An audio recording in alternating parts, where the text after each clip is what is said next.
Tarix və mənəvi dəyərlər, mədəniyyət və mənəviyyat bu dəfə Milli Xalça Muzeyində təbliğ olundu. Səssiz dualar, Zirə Cümə məscidində qorunan mədəni irs adlı sərgidə sənətsevərlər müxtəlif dövrlərdə ayrı-ayrı şəxslər tərəfindən bu məscidə ianə edilmiş milli irs nümunələri ilə tanış olmaq imkanı qazandılar. Biz adətən Xalça Muzeyinə gələn ziyarətçilərə hər zaman ekskursiya aparanda deyirik ki, hər bir azərbaycanlı xalça üzərində bu dünyaya gəlir, xalçalar ətrafında öz həyatını keçirir və son mənzilə də xalça üzərində yola salınır. Və xalçalar bir nəzir qismində adətən kənd cəmaatı tərəfindən məscidə əsrlər boyu hədiyyə olunmuşdu. Burada xovlu və xovsuz xalçalar nümayiş olunur, kalağaylar, mis qablar və çox nadir kitablar.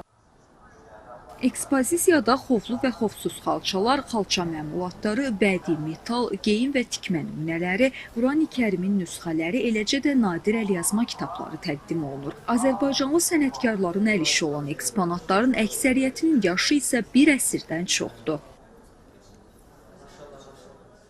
Zirə Cümə məscidi və yaxud digər bizim rayonlarımız, bizim kəndlərimiz, orada nə qədər bizim mirasımız var, bizim irsimiz var, bizim mədəni abidələrimiz var, dini abidələrimiz var, tarixi abidələrimiz var və bunların hamısını üzə çıxartmaq lazımdır. Mərkəzə gətirmək və sonra mərkəzdən dünyaya açılmaq, dünyaya göstərmək. Bax, mən bugün çıxış eləyəndə dedim ki, nənələrimizin sandıqlarından əslində o irsi çıxartmaq lazımdır və təbliğ etmək lazımdır.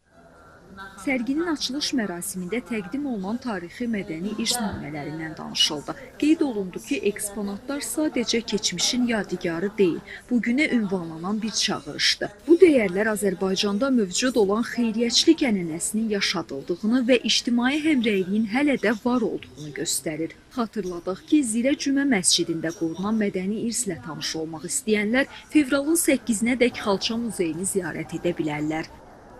Fəridə İsmailova, Röyal Əsədov, Sevgi Əlizadə, Mədəniyyət xəbərləri.